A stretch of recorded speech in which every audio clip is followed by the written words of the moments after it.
दीदी आ गई।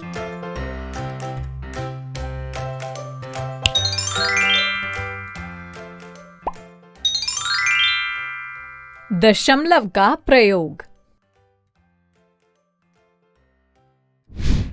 इस वीडियो में हम सीखेंगे मुद्रा की इकाइयों का परिवर्तन, लंबाई की इकाइयों का परिवर्तन, वजन या भार की इकाइयों का परिवर्तन।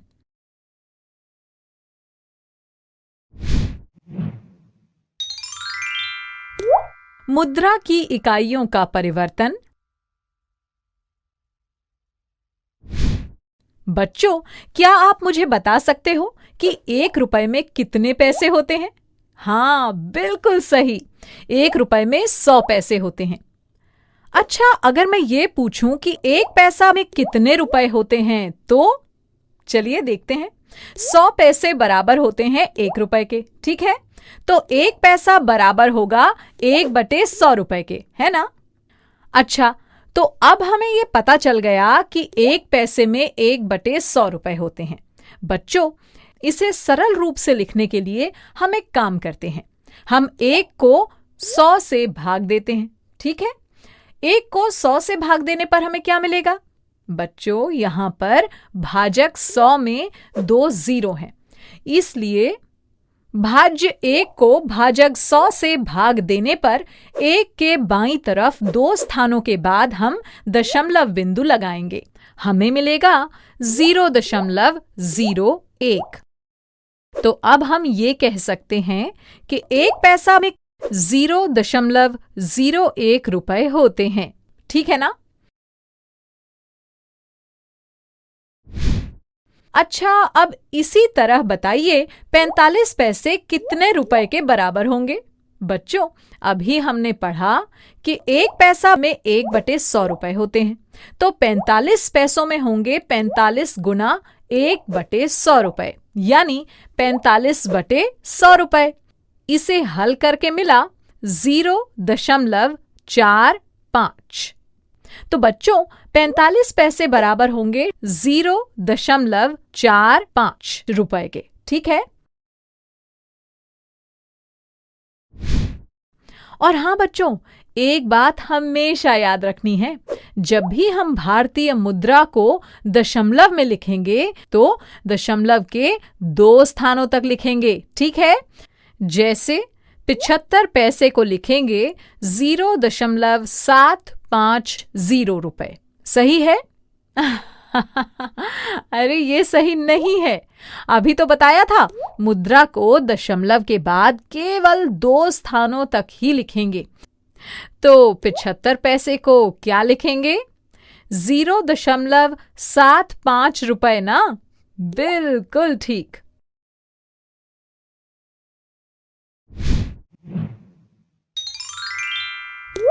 लंबाई की इकाइयों का परिवर्तन। अच्छा बच्चों, इस ब्लैक बोर्ड की लंबाई 152 सेंटीमीटर है। क्या आप अंदाजा लगा सकते हो कि ब्लैक बोर्ड की लंबाई मीटर में कितनी होगी? इसके लिए हमें यह पता होना चाहिए कि 1 सेंटीमीटर को मीटर में कैसे बदलते हैं। चलिए देखते हैं। बच्चों, हम जानते हैं कि 1 मीटर में 100 सेंटीमीटर होते हैं, है ना?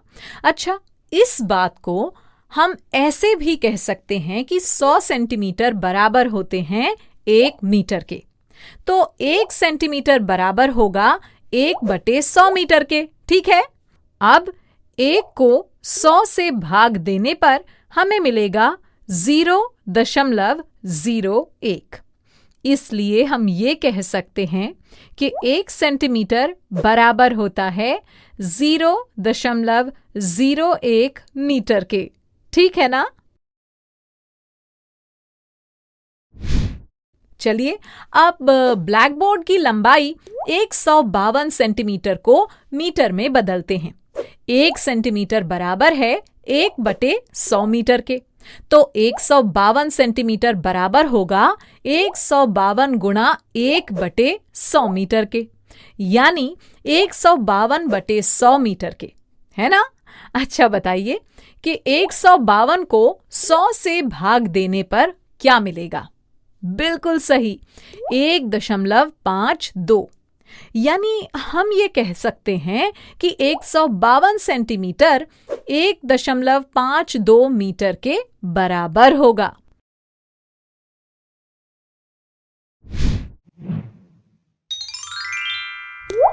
वजन या भार की इकाइयों का परिवर्तन। बच्चों, इसी प्रकार से हम वजन की इकाइयों को परिवर्तित करते हैं। अच्छा बच्चों, एक बात बताइए, किस किस को पपीता खाना पसंद है? बहुत अच्छे। अब मुझे ये बताइए कि जब हम पपीता खरीदने दुकान पर जाते हैं तो क्या उसका वजन हमेशा पूरा 1 किलोग्राम या 2 किलोग्राम होता है? नहीं, ये 1 किलोग्राम या 2 किलोग्राम से थोड़ा बहुत ज्यादा या थोड़ा बहुत कम हो सकता है। ऐसी स्थिति में दुकानदार को उसके किलोग्राम में वजन के अनुसार उसके मूल्य की गणना करनी होती है ना?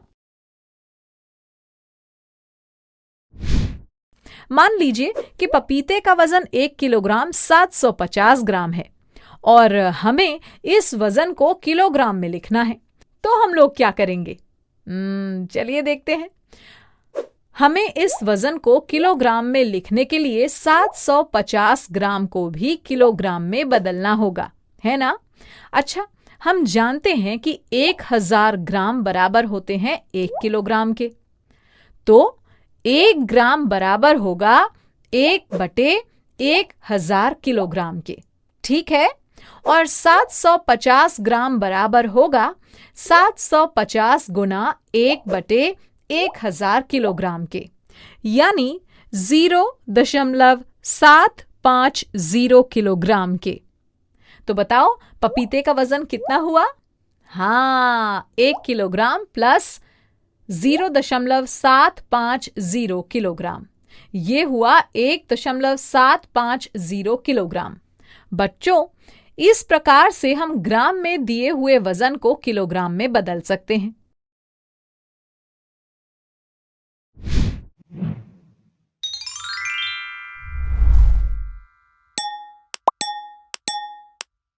चलिए अब कुछ सवाल पूछ लूं, देखते हैं कौन कौन सही जवाब देता है।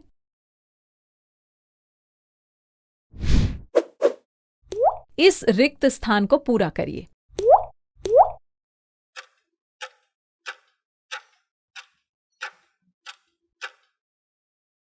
बच्चों, हम जानते हैं कि 1000 मीटर बराबर होता है 1 किलोमीटर के, तो 75 मीटर 0.075 किलोमीटर के बराबर होगा।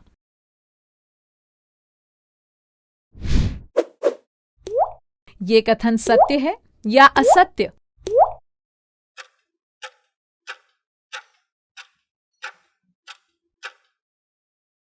बच्चों, हम जानते हैं कि 1 पैसा बराबर होता है 1/100 रुपए के। 275 पैसे बराबर होंगे 275/100 रुपए के या 2.75 रुपए के। इसीलिए दिया हुआ कथन असत्य है। समझ गए ना?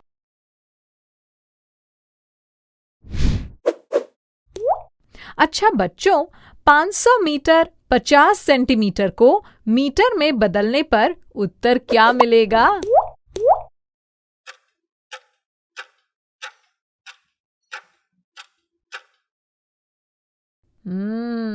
बहुत बढ़िया, 500.5 मीटर। सही जवाब है विकल्प सी।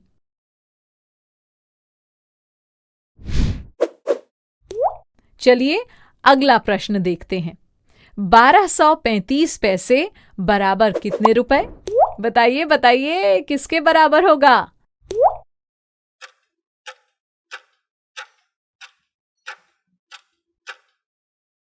हाँ, 12.35 रुपए। तो सही जवाब है विकल्प बी। तो बच्चों, इकाई परिवर्तन के ऐसे बहुत से प्रश्न वर्कबुक में दिए हैं, उनका आपको अच्छे से अभ्यास करना है, ठीक है? बच्चों अब मैं जाती हूँ, कल फिर मिलने आती हूँ। इंग्लिश में अब होंगी बातें, मैथ सीखेंगे हंसते गाते। आपको ये वीडियो देखकर मजा आया ना? अगर आप इस वीडियो से संबंधित अन्य संसाधन जैसे कि अन्य वीडियो, गतिविधियां, क्विज इत्यादि देखना चाहते हैं तो अभी डाउनलोड करें संपर्क स्मार्ट शाला मोबाइल एप्लीकेशन। और हाँ, अगर आपको ये वीडियो अच्छा लगा हो तो इसे जरूर लाइक करें। और भी नए नए वीडियोस देखने के लिए सब्सक्राइब बटन पर क्लिक करना न भूलें। मिलते हैं बहुत जल्द YouTube और संपर्क स्मार्ट शाला ऐप पर।